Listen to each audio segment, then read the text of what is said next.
Olá, crianças, tudo bem com vocês? Espero que sim. Aqui quem fala é o professor Ivaldo para mais uma aula de educação física, tá?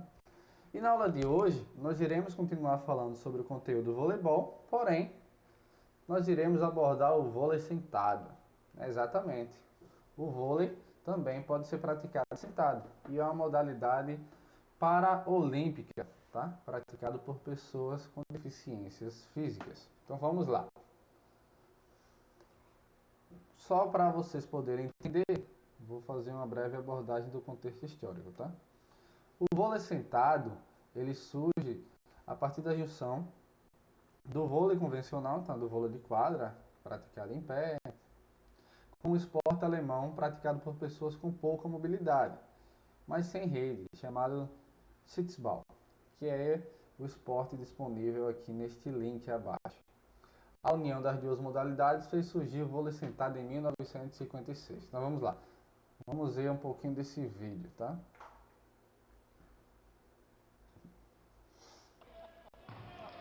Six-ball. Percebam que ele não tem rede. Ele é parecido com o vôlei, tá? Porém, é a modalidade que não tem rede.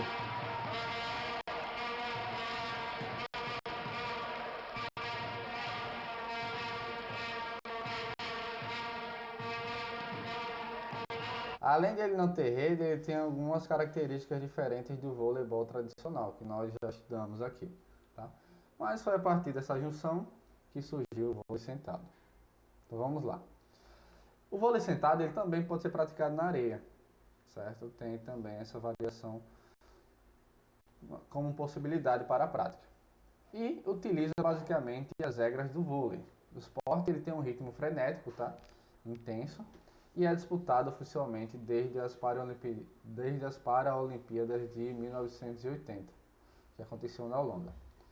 Em 76 ele foi apenas como uma exibição, tá? Como um experimento, digamos assim, para que nas Olimpíadas seguintes eles pudessem ser oficializados. E aí, quando ele entrou no programa paralímpico, o vôlei sentado dividia espaço com a modalidade disputada em pé. Ou seja, aconteciam de forma simultânea. E após 24 anos compartilhando os holofotes, a modalidade ganhou destaque de vez a partir dos Jogos de 2004, que aconteceram na Grécia, quando o vôlei paralímpico passou a disputado apenas com os atletas sentados. E aí foi onde começou a ter uma estrutura melhor no que diz respeito às regras. Tem umas regras bem interessantes. Vamos começar com a principal delas, que é para bater a bola, os glúteos eles devem estar encostados no chão, ou seja, você tem que estar sentado literalmente, tá? De forma geral, os homens e as mulheres podem competir, sendo sempre 6 jogadores por time, assim como no vôlei em pé. Consequentemente, pelos atletas estarem sentados, a altura da rede também é menor. E eles não podem saltar. Tem essa problemática, digamos assim, né? Então, ela é consideravelmente menor, medindo 1,15 m para os homens e 1,05 m para as mulheres.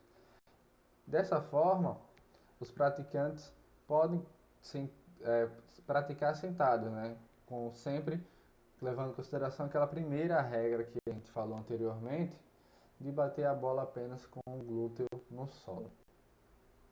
A quadra é menor do que a do vôlei convencional, né? Consequentemente, ela tem medidas menores. Ela mede 10 metros de comprimento por 6 de largura. E aqui vocês podem ver melhor nessa imagem. Ele também tem aquela linha de ataque, tá? Para que vocês possam entender que a questão da organização em si, ela é muito semelhante.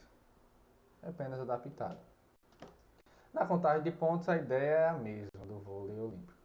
5 sets de 25 pontos, tá? Quem vencer 3 sets primeiros vence. Se der empate 2-2, o quinto set, o que é o set final, é de 15 pontos. Para vencer, tem que abrir 2 pontos de diferença no mínimo para a equipe adversária.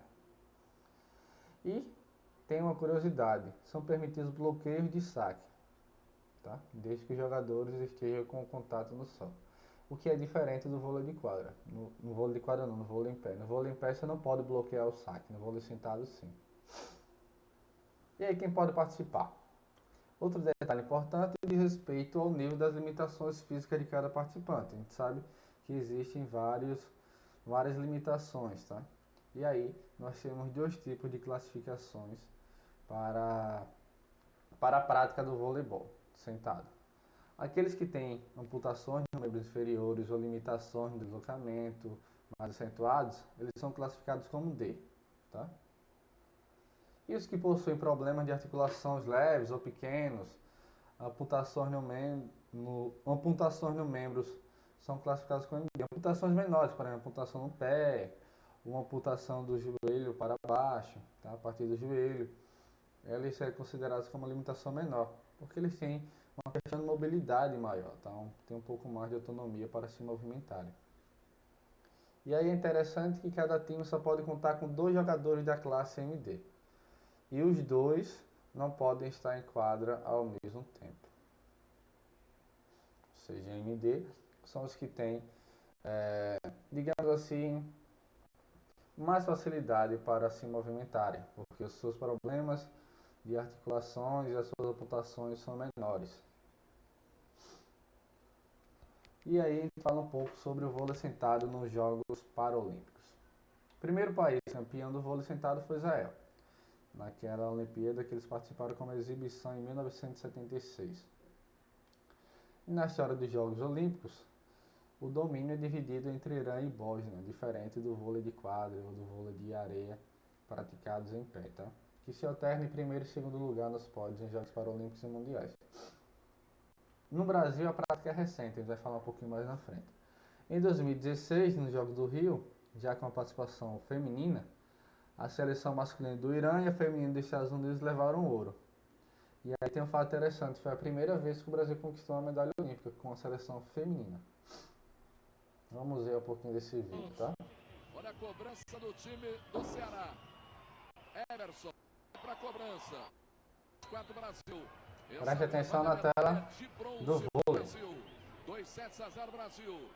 Será que partida contra a Ucrânia vale medalha para a seleção brasileira de voleibol sentado?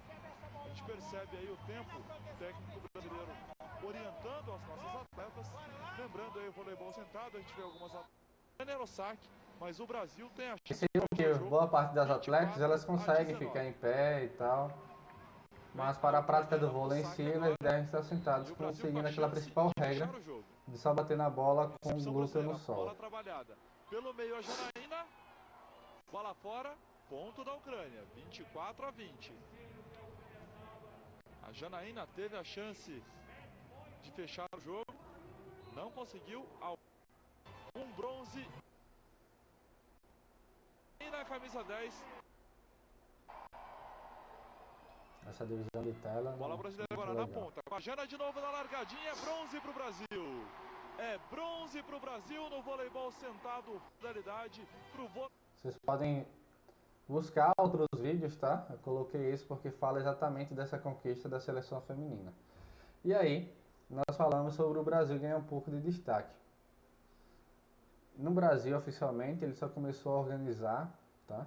Como seleção, por exemplo, a partir de 2003, quando o país foi representado nos Jogos Parapan-Americanos, realizado na República Dominicana, país da América Central. E na primeira competição, o Brasil conquistou 2 medalhas de prata, tanto no masculino quanto no feminino. E a partir daí começou a ter melhores resultados no âmbito mundial. Tá? E aí nós temos uma curiosidade, tá? O segundo homem vivo mais alto do mundo é jogador de vôlei sentado. É esse atleta do Irã. Ele tem 32 anos e mede 2 metros e 46 centímetros. Tá? Ele também é o atleta paralímpico mais alto da história. Vamos ver esse vídeo dele e a vantagem que ele tem perante os seus adversários, né?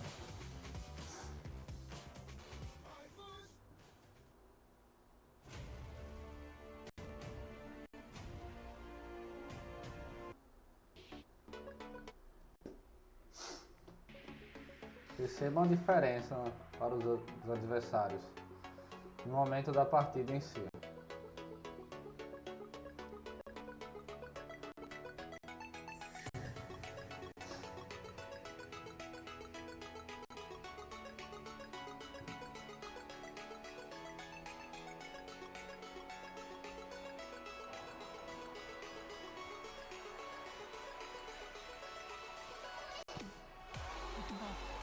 It's a huge block. Buzz out it was. Definitely here at Rio 26.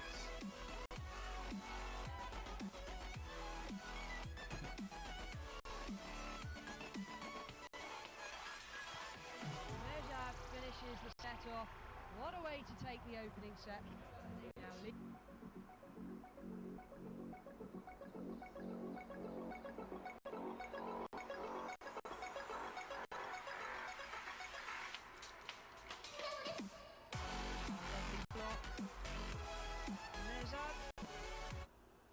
Ele também é, consequentemente, o melhor atleta de vôlei sentado da história.